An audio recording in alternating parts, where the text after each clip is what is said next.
That's there? Is it actually something that's true, or is it a false belief that you are holding towards yourself? Yeah. Right. And yeah, I definitely resonate with the whole store thing. I have been on my recovery journey from anxiety for a long time now. I'm on it. I'm on the journey. But every single time that thought comes back of kind of saying like, no, you can't do it. It's too much. It's overwhelming. You're going to lose it. You're going to freak out, whatever. I keep on telling myself, but is that true? Right. Right. But is it true? Let's look at what we actually see here, at all the work we've been putting in. Let's give ourselves that celebration, right? Yeah. For how much effort we've put in, and trust ourselves. But trusting yourself, I think, is one of the hardest things as well, right? Yeah. Is how do we even start to do that? Because we weren't, honestly, I was never taught that you needed to learn to trust yourself. I honestly didn't even know that you can work on a relationship with yourself. Right? I was never taught that, because it's something that in mainstream media, when you're growing up, it's not common. You just kind of do your thing, you go to school, everything's fine, right? But then you become an adult and life hits you and you're like, oh no, what do I do? That's what I've been feeling, all of that reparenting, going through all those cycles and seeing where can I start to elevate and break through all these limiting beliefs that also don't all come from me. And I think that's also an important part. They don't all come from us. 100%. 100%. And you literally, it's so crazy because I almost had the chills with everything you said, because everything that you say is exactly what I've learned through this process. And it is once you can realize that and kind of turn that switch on and put that lens, you can see this is how I have to work through it, And with me, it's that's where I first had to start. How you said it was you have to start with yourself. And that's where I had to begin to understand is that this is a healing journey. And I loved what you said, because this is exactly what I tell all my clients. This is exactly what I tell people that I'm working, that I'm just talking to, that a lot of this is not from us. Almost, yes. I honestly say 90% of it doesn't come from us. It's the interactions that we had when we were growing up, the little things. That's why parenting is so crucial when you are at a young age. I would look at things, right, that I went through as a child, and, I was like, oh no, that wasn't that bad. I got punished for doing this, or, the biggest thing for me that I recently realized was playing basketball. I love to play basketball. I eat, sleep, breathe basketball. And I had a coach who wasn't the best. And instead of trying to invest in coaching me and my abilities and growing, it was always a condemn, Tynell, you're doing this wrong. You're the reason why you're not playing. Every little bad mistake, if I, did one little thing, it was I hear the whistle, I hear the buzzer, Tynell, let's go. And in that moment, I was oh, it wasn't that big of a deal. It sucked in the moment, but it is what it is. But I didn't realize how much that moment shaped the rest of my perception of how my life was going to be, and how I could believe in myself. And I would always just question everything. And it's that little moment literally shifted how I'm showing up in this world. And for so many of us, I feel that is the biggest thing that we don't realize, and why it's so important to go inward and to look at those things that we're having and say, you know what, it sucked that this happened, and I'm not going to, condemn the person who did it to me. We can't control that. It's done. But what I can do is forgive that person for myself. You're not doing it for that specific person. You're doing it for yourself. And that's the only way you can then begin to heal from it and start to have those thoughts of okay, now it's true for me. How do I want to show up in the world? But it takes time, and it's not easy, but the more you do it, the easier it gets. Yeah, exactly. And it's so important what you said, the whole part about forgiveness, because forgiveness is a gift that you give yourself, not the other person, right? And it took me a long time to really, really accept that with every fiber of my being, is that forgiving doesn't condone what anyone did, right? Forgiveness is what you're going to give yourself to set yourself free, to keep on going and start to work on all those things that are keeping you back, right? Right. There's a phrase that I caught myself saying a lot, and full disclosure, I still can see it there, right? It's kind of like that phrase of, I know what I can be doing, and I know everything I should be doing, but I don't do it. Right. But it's also because I chose to be stuck in that same narrative of saying, well, I have all the tools, but I don't use them. Right. And even to admit that is like, wait, but that's a paradox. What do you mean you know the tools, but you don't do it? So what is keeping you from not doing it? That not doing it and that inaction, I feel like in that chunk is where all the limiting beliefs are. Because if you start to unpack that, why do I not go full effort on some things, right? It's because of the fear of, oh, if I do this, then this, or I don't deserve to do this, right? It all comes back to like that same place of what is keeping me back, right? So it's like that constant narrative that I've also given myself and that I'm sure a lot of people listening might be also living with. So if you're listening, I also ask you to think within yourself, what are the stories that I keep on telling myself? Over and over and over again, because once we start there, we can start to unpack all those little limiting beliefs that are chilling in there, asking where did they come from? Do I really believe that about myself? Like, do I really, or where was it from? Right. And as a child, you know, you're saying that example about like growing up in basketball and like a coach figure in your life is very authority, right? Yeah. So as much as you at that time thought it wasn't affecting you, is because also we're often not aware at that time, right? And that's okay. But at the same time, we're also taught to brush things off, like in high school, elementary school, as you get older. Often the response is brush it off, brush it off, brush it off. We're often not taught to start to process, right? So a lot of stuff starts to build, right? Because we're not even taught how to work through it. At least I wasn't. Nope. Right? Yeah. You're just kind of like, okay, go to the next day, the next day, the next day, the next day, until at some point things hit you, right? Depression or anxiety, it becomes to be too much, right? And for me as a child, I'm adopted. So no one ever told me in my face, like, oh, you weren't wanted or blah, blah, blah, blah. No one told me any of those things. But growing up in the media, there was this constant narrative in movies of jokes and stuff like that about, oh, the adopted kid, the adopted that, the adopted that. But no one in my family, in my reality, ever told me that, right? But growing up, I had this belief that I didn't belong anywhere, right? But no one told me that. Right. I was also picking it up from everything around me. I was picking it up also from within myself. I didn't feel like I had that worth to fit in somewhere. So it's been through my healing that I've had to ground and reaffirm myself. I belong here. Right. So I also like encourage whoever's listening is once you notice the story to ask yourself, how can I own it at the same time and change the story? Because for so long, I always said, I'm a puzzle piece that doesn't fit in the puzzle box or in the big puzzle. And I was like, wait, but do I really need to fit in anyone's puzzle box? Do I need to be part of anything? Because I'm myself, you know? So I had to flip the script on it, you know? And that's still a journey. It's still a process, and that's okay. But there's a lot of power in reclaiming your limiting beliefs and having them work for you.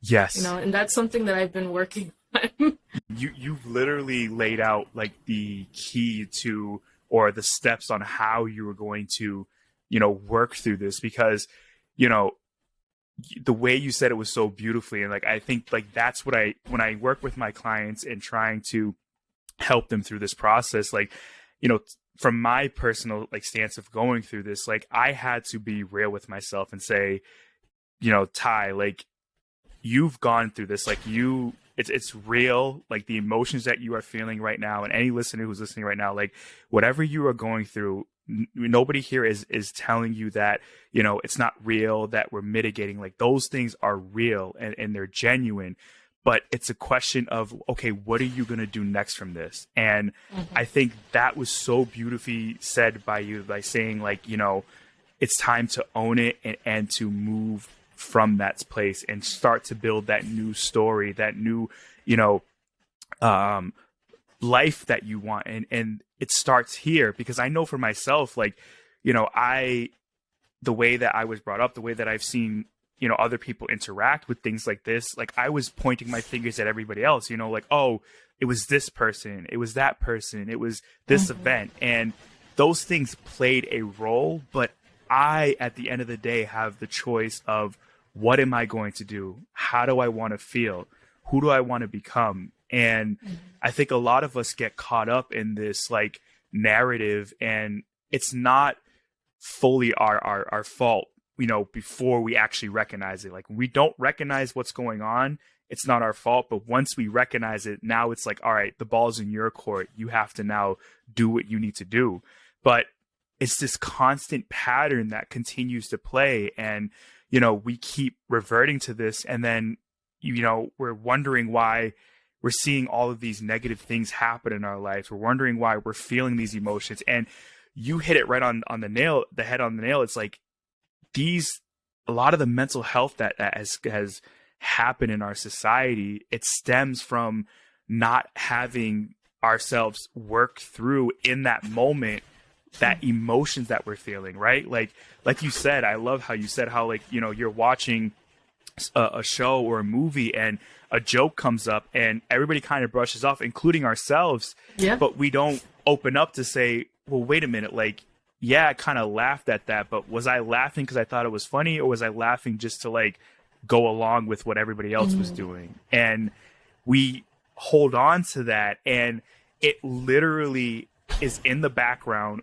morphing into this big issue that literally it's a right, it's a monster. And it's like, you're like, wait, how did this you know, most of us we wake up one day and we're like, anxiety, depression, like this just randomly came into our life, like I don't know how this happened. And it's like, well, no, like if we go backwards, if we go through the therapy and we work on this, like we can see the path and where it came from.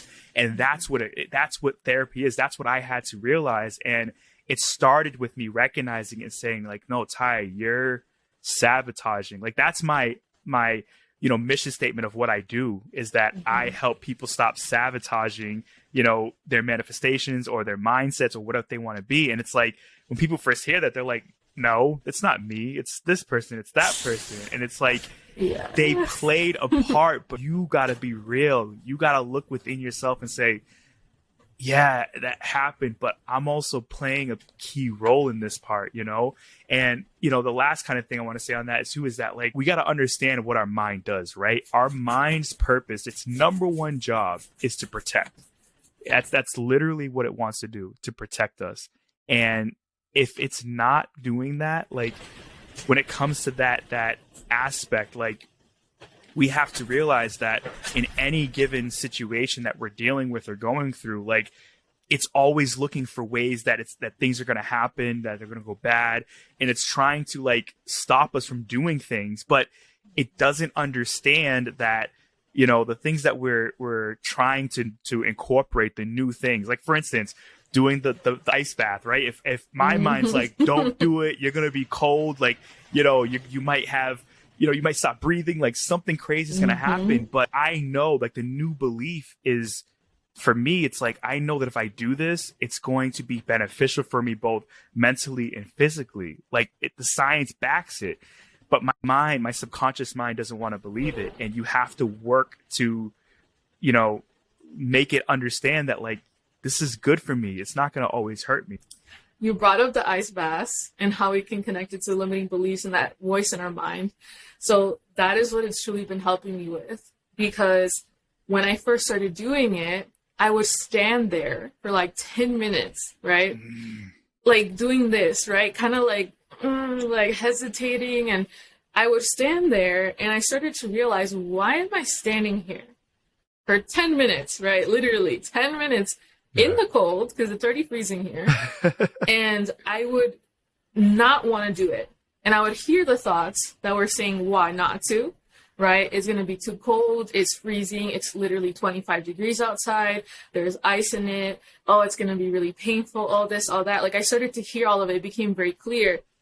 The part of me that wants to stay warm and not get in is the part of me that's trying to keep me safe, right? And we respect it. We love it in some situations. But I also was practicing that part of me that was putting my leg in to just do it was the part of me that knows that it is what is good for my mental, physical health, that it is something that was going to push my limits, that it's something that was going to give me new insights. So the part of you that gets in and does it is the part of you that is your higher self that says, do it, right? That knows that you can do it. So then when I would get in, I would freak out, and I still do, because I mean, granted, it's freezing, you know, it really is, it's painful. And I'm not going to sugar. But what was so beautiful was that after a few days, and it was very painful for a while, was I think on the 5th day I got in and I had a mini panic attack. But then what happened instead was that I breathed through it, right through it. And I came back to my body and I was like, this is not that bad. And I just eased into it and I was fine. And then what I noticed was that my thoughts before getting in were only activating that side of that more. The moment I stopped fighting it was the moment that I was able to lean into it, right? So then after that 5th day, it was easier to just get in, just get in, just get in. And then every single day it becomes a lot clearer to you in other situations. Where am I overthinking thoughts that aren't real, right? And what I learned, which is a phrase that I love and I use all the time now, is fear, right? False evidence appearing to be real. Will anything happen to me if I get into that stock tank for 2 minutes? No. But do I believe that I can't? Of course I do.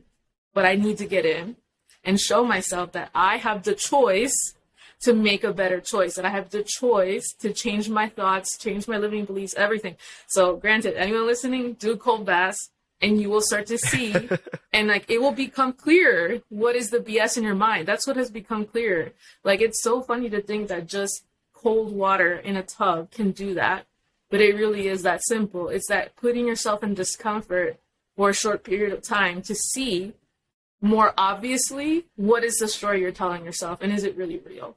Because after I feel freaking great, you know, you literally feel ready for the day, you feel clear and you feel present. And that's something that if someone struggles with anxiety or depression or just feeling out of it, that literally shocks you back into your body and you're like, I'm here, you're alive, you know? So I highly recommend it for anyone. I did want to ask you though, because I know you had mentioned that like you coach people and you have clients and stuff. What do you do with them? I want to know, and I want our listeners to hear as well. I love that.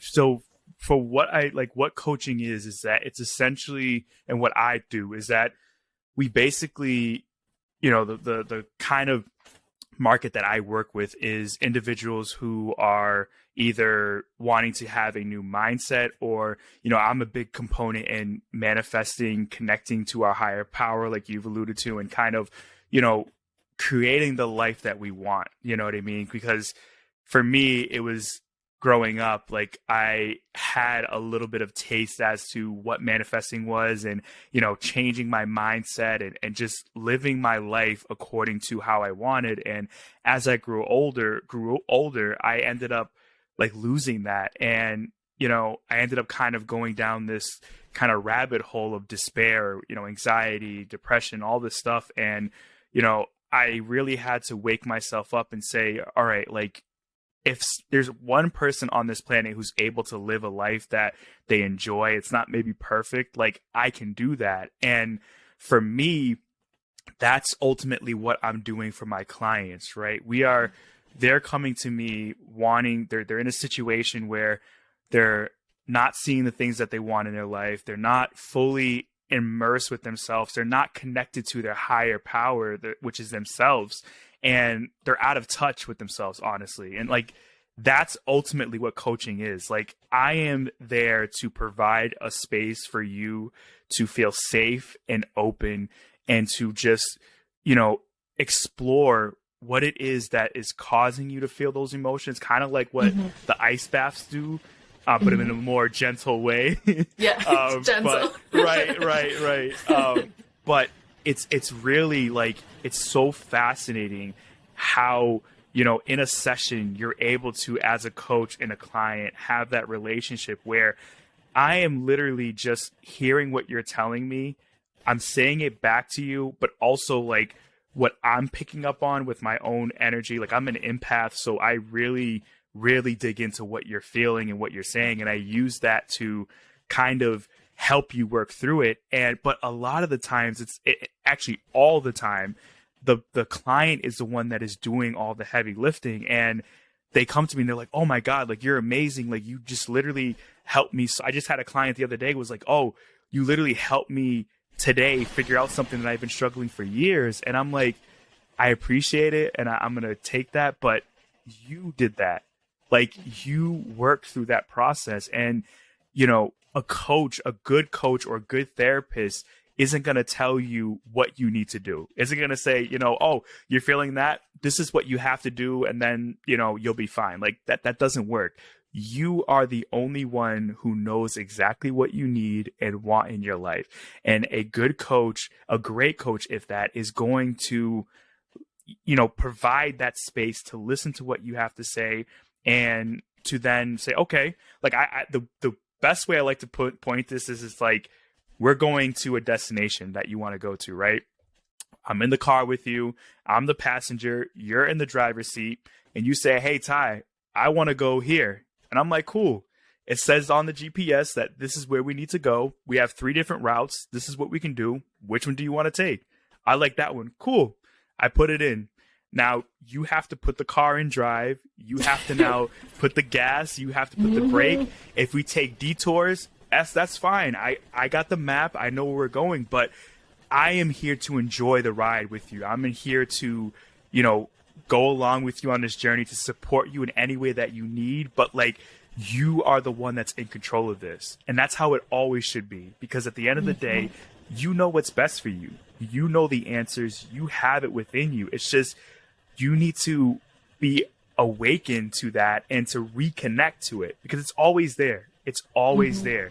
We just need sometimes that extra support and coaching to get back to that. So that ultimately, in a nutshell, is exactly what I do with my clients. And it's been great. It's been great for me. I've learned so much from it. Like, I am so grateful for the interactions that I've had, but it's honestly an amazing thing for me to be able to do. And I'm grateful for it. Yeah, I love that example that you gave about like having the map and being like, all right, let's go, you know, but I'm not going to drive the car for you. Right. And I think, yeah, that part is really important, because if you're not willing to do the work, then why are we even sitting here, you know? Yeah. And it's just the truth, and it's nothing bad towards anyone, but it's like, if you're ready to take that next step, what are you willing to do for it? Or who are you willing to ask to help, right? What hand can you reach out for? And I think that's an important part too, is that a lot of people think that you have to do it alone. You don't have to do it alone. Right. That's not the point. You don't have to do it alone. You can ask for help. There's coaches, there's people like you. There's so many amazing souls in this life that are meant to heal and guide others. Yeah. And they're there if you reach out and you have that heart to know that I know that I want better and I need some support. And that's okay if that's in the form of therapy, a spiritual healer, a coach, you know, anything. But something is something. A support is a support. Yeah. And reach out for it. Do it, because you never know what might actually help you. I know for me personally, I was in therapy since I was like 16. Of course, it was helpful. I needed it through all those years. I definitely did. But the times when I've had the biggest breakthroughs in my life have been with spiritual healers, have been with life coaches, have been with a breathwork facilitator. Those people know who they are when they hear this. But those people are people who truly helped me break through a lot of my limiting beliefs. Yeah. And also know and remind myself that I can come back to myself. And that is so true what you said, where it's like the best teacher, the best guide will always lead you back to yourself. Yeah. Always. Yeah. They're not going to try to sell you some philosophy about themselves. No. Yeah. If they're doing that, no. Right. They're going to lead you back to yourself, because yes, you are so right. You have the choice and you have the power. And sometimes because of the darkness that we've been through and this healing journey, it's a journey, right? So everyone's in a different part of it. If you're in the darkest parts of it, you need a flashlight. And if you don't have a flashlight or some batteries, like, someone else can help you and hand you that, right? To help get out of that hole. Because I know for me, every single time I was in that hole, in the darkest hole, you needed help to build that next step, right? That next step until you're able to start seeing the light, and you're like, hey, I think I can kind of do this. And just keep going and don't give up on yourself, you know? And that something that you like to do is help people identify their self-sabotage. Yes. I want to talk about that a little bit because self-sabotage, got a relationship with that one. Got a relationship with that. And I'm going to be honest, I think for a very long time, I really didn't recognize it as self-sabotage at all. Yeah. I saw it as a cyclical behavior that I just had. And I didn't realize that at the core of it was self-sabotage, like 150%. I was caught in that cycle of making myself almost get addicted or used to negative feelings, feeling bad all the time, being stuck all the time. And I realized, well, okay, what choices am I actually doing to get out of it? Am I doing anything? Yeah. No. Right? So it starts with that honesty of being like, am I self-sabotaging? Right? And a lot of comfort in that as well. Yeah. Right? Yeah. It's not great. I know. I love that. Like that's exactly like when I was understanding and first going through this process myself, like I had to really open myself to realizing that like I was self-sabotaging for like different reasons. Like for me, it was like you alluded to, was that, you know, I kind of liked being in that like negative mindset. Yeah, it was the weirdest thing. I'm like sitting back, I'm like, oh no, you're enjoying this. Like you kind of like when certain bad things happened and I played a role in it, I felt comfort in it. I'm like, hold up, like what are we doing here? Like it's like it's justifying the story that we've been telling ourselves, right? Exactly. And tying it back to what we were talking about earlier, like your mind is trying to protect you from a certain from experiencing negative emotion, but it's also what's included with that is keeping things the way it was, like keeping things that has proven that you are going to be safe. And those are the old things that are happening. So when you sabotage it, it's like, you know what's going to happen. You know what I mean? Like when you try something new, like for instance, when I first go to try my first, I'm like, my heart. Right. Oh, it hurts. We don't have to sugarcoat that. It hurts. It does. When you really remember that self-sabotage cycle, because what you said at the end was just really got me, because it's like when you make the choice to self-sabotage, whether it's obvious or not, and you're back to the same feeling of like feeling bad or feeling stuck in that space. Yep. It might feel bad, but it's a familiar feeling, and it's better than taking the gamble of feeling better. And because it's uncharted territory, right? Yeah. I was like, why are we like this? Right. It's uncharted territory. So we don't know what's going to happen. We don't know all of the different challenges we may face. We don't know how we're going to feel. Like our mind is literally, it's like, you know, I don't know if you ever watched it, but like us probably, like the SpongeBob episode where he's trying to remember something and the brain's going crazy and it's starting to like the files and everyone's running around, right? And they're like, "What are we doing?" Yeah. Your brain is doing that in that moment. It's like, no, like we cannot do this. And you know, it took so much, and I feel your pain on it to where I had to sit there and be like, Ty, like you're literally sabotaging yourself of this. And you know, for me, it just came up even with what I was doing, being a coach. Like, I know in my core, humbly, that I can do a great job. Like, I can literally take this to a realm that I can't even imagine in this moment that where it can be. And, you know, and the goal for me is to help as many people as I possibly can because I love this. But I'm also I'm so anxious as to what that's going to look like, or am I going to bite off too much that I can handle? And it's like all of these limiting beliefs that I'm having, my body's like, you know what we're going to do? We're going to self-sabotage because that's how we're not going to keep him from getting to that point. And, you know, when we can begin to see that and we can begin to understand it, like the way we work through this is that we have to be patient with ourselves. We have to be, you know, almost the way I like to point it out to my clients when we're working on this type of things is that you have to look at yourself in the view of you talking to your best friend, right? You have a best friend who's right next to you, who's going through it. You know, they're having these self-sabotage. Like, you're going to be an expert and you're going to tell them like, hey, you are amazing. You are great. Like, you can handle this. There's not been nothing that you cannot handle. Like, you are going to get through this, and giving them all that positive energy.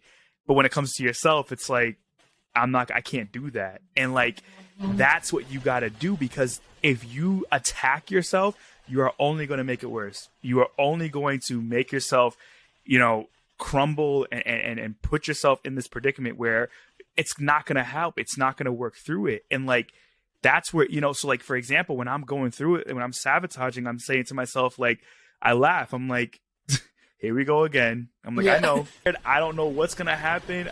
I get it. But we both know that what is going to come of this is going to be even better, if not even more crazier in a good way than we could ever imagine it. And we got to just try it out. Like, what's the worst that can happen? We get back to this point, like, we're already struggling. We've already been there. Right. We are comfortable here too. But like, what if we get through it? And every time that I'm able to do that, as I was going through this journey, I really was like, oh, wow, I like it here. And my mind was like, yeah, I kind of like it here too. Like, let's kind of stay here. And it's like building that up. So like, that's ultimately kind of, my take on sabotage, on self-sabotage, and like how we can kind of like process it from there, Oh, yeah, that many levels.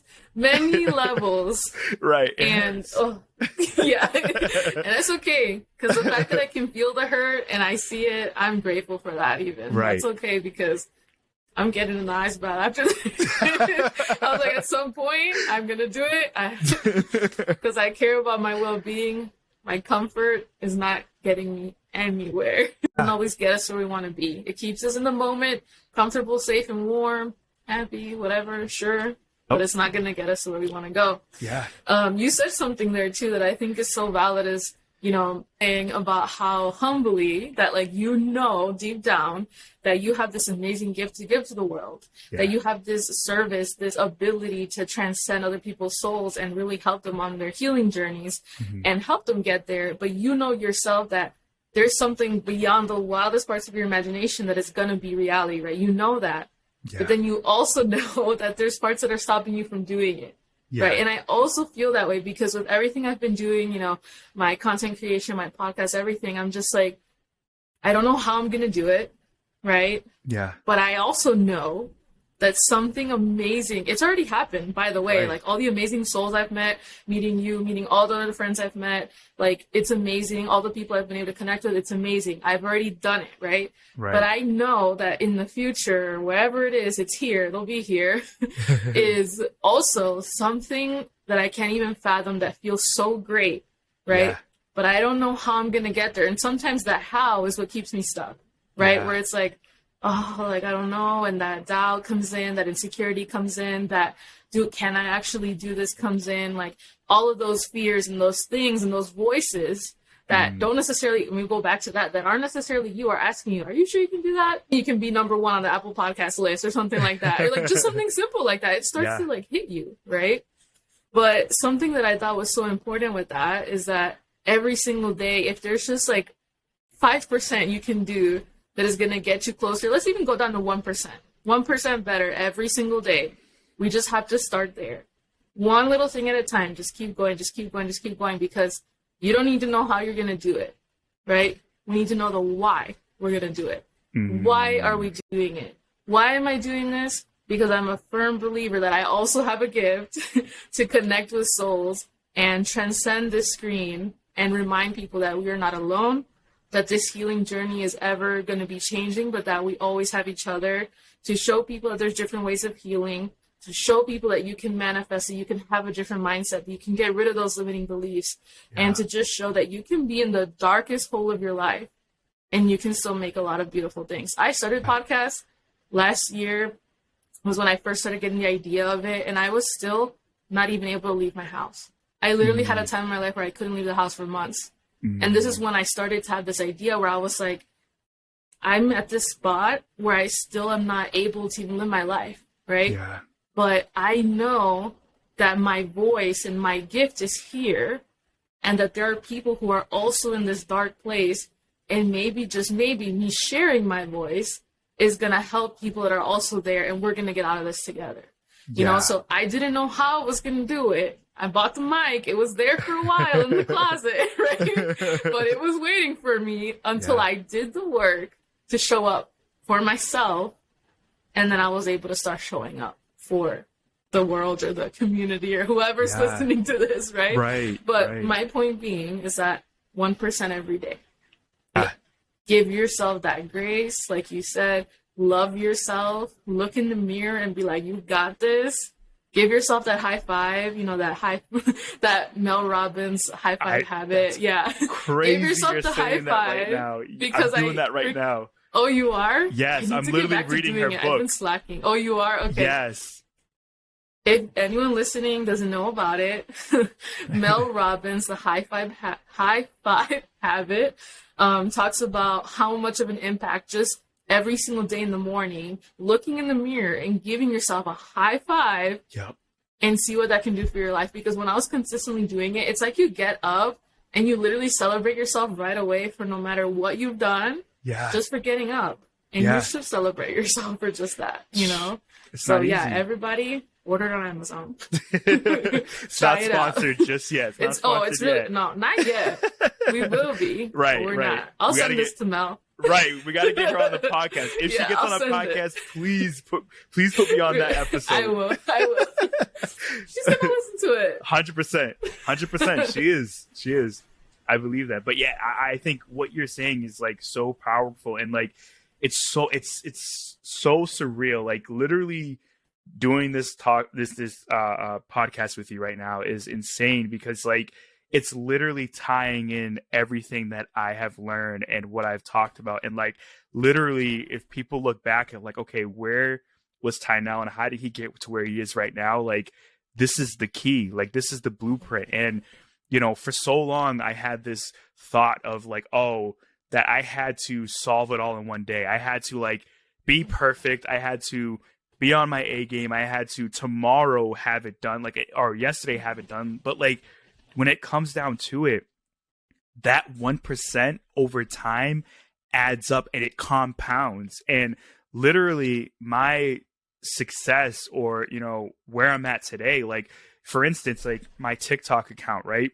Mm-hmm. I literally went from 5,000 followers all the way up to 100,000 followers within 3 months. Now, if you looked at it, you're like, oh, this kid like blew up overnight. Like, you know, he just did it and it came through. And it's like, no, like literally 1% every day. I started off in January and I would upload a video and then I'd feel like, oh, I get 0 views. Like nobody was watching it. I then would upload 3, and then I went every day uploading 3 videos a day without hardly getting anything. And they were way more advanced at that time with the videos that I was putting out. And I'm like, how? And I had to keep fighting this battle each and every day. And you talk to it about like getting up. Like it was hard for me to get up, because like this was my purpose. This was my like want in life. And to have like nobody kind of interacting with it at that time was like hard for me to take in, on top of everything else I was going through. And, you know, I told myself every day, like just 1% better. Like all I got to do is just show up 1% better, be a little bit better than myself. And, you know, even when I take 10 steps backwards, like 1%, I don't need to take 10% to gain it back. Like, no, I just need to do that 1% and be consistent. And literally I'm here. Like I'm in a place where it's like, oh, wow, like this is the thing. This is a reality. I'm starting to live my life. And is it perfect still? No, I'm not going to lie to you. I'm not going to make it seem like I have the keys to success right now and I'm, you know, 100% perfect. But I know that this is a process and this works. And there's not anything that I can't get through or, you know, overcome now, because I know like I just got to do 1% and it's going to compound. And I think like it's so crazy when you can hear that in yourself and say like, oh, that's what I have to do now. I don't have to, you know, try to do everything at once. It makes it so much more easy to work through. And for me, when I have like bigger goals, I now can look at the goal and say, all right, I want to get here. Now let me backtrack down this kind of funnel to where I'm at now. And then it's like, oh, I just got to keep doing this little steps and I'll get there. And I can tell each and every one of you, if you don't take anything away from this podcast but this, like, this is literally, if you do this, it is so crazy how things will happen even faster than what you can imagine. Like, it applies to any aspect of life. And I think that's what Mel Robbins is pushing out when I know it is what she's pushing out, is that we overcomplicate a lot of things. And a simple hand to the mirror and you looking at yourself, because I know about me, I don't even look. I didn't realize how much I never looked at myself. How much you don't? Yeah. I don't oh even. My gosh. I can't even look at myself. I'm literally like in the mirror and I'm like feeling anxious and like, who's this dude staring at me? I don't know him. And I'm like, this is all like, this is the person who's been with you the most and that is always going to be with you the most is yourself. So you got to get comfortable with them. You got to enjoy yourself instead of trying to push yourself away. And literally that little exercise woke me up to being like, oh my God, I am literally my worst like enemy. I literally don't even know who I am. And so like, these are the things that I think are so crucial, is that you don't have to have it all solved. You don't have to do this major thing. Like, you just need to take a little step and it's going to compound. I promise you, it is going to. Yeah. Don't underestimate the power of the micro shifts, like at all. Like little bit, and you're going to get there. I definitely am a firm believer in that 100%. That's how I've been able to get through that darkness, is just remember every single day a little bit more, and literally a step more is better than yesterday. You know? Yeah, definitely. Oh, yes. There's so much. I'm so grateful for this conversation, and it's gonna happen again. We're gonna do another episode. For sure. We're gonna talk about. We're gonna. You know what? We should like prepare like something like. Wow, I know we can do it. Like you and I have a great flow, and I love that we're on similar wavelengths of like just so much. I do want to give you some time to share. Where can people find you? Where can they support you? How can they become a client? You know, just kind of share, because I would love if anyone's listening, they feel moved and compelled by your energy, as they should, where they can find you and support you as well. So go for it. Yeah, I appreciate that. So I am on TikTok. It's Tynell Johnson 7. I should be the first one there. There's hardly any Tynells. It's like a unique name. I am on YouTube and Instagram as well. My YouTube is Uncovering the Mind. And then my Instagram is the same thing, but just an extra D at the end because somebody already had the original one. But there is a Stan link that's there as well that you can click in my bio on Instagram and TikTok and YouTube as well. And you can book sessions. I have, one-on-one sessions you can have. I have also group coaching sessions, so much more that I have on there as well. So like you said, if you resonate with what I'm talking with, if you feel, moved to want to have, a coach like myself work through these processes, I am more than willing to do that. And, also I want to say, like, this is amazing. Like, I think what you're doing is so beneficial to so many people, because I know that I was going through so much, and I wish I could have a place to just even be a guest to talk about these things and to listen as well.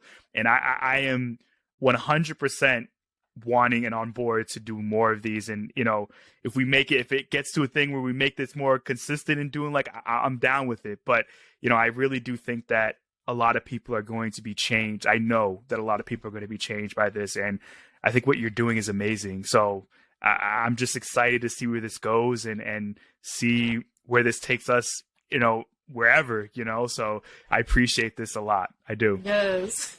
Thank you so much. And I receive it 100%. I receive that to my heart space. I'm really, really grateful for you to give me your time, but also just your energy. I changed your language a little while ago, and you're like, no, I know it is going to happen. I'm so thankful. And yes, anyone listening, please go hit up Tynell and see how he can help you change your life.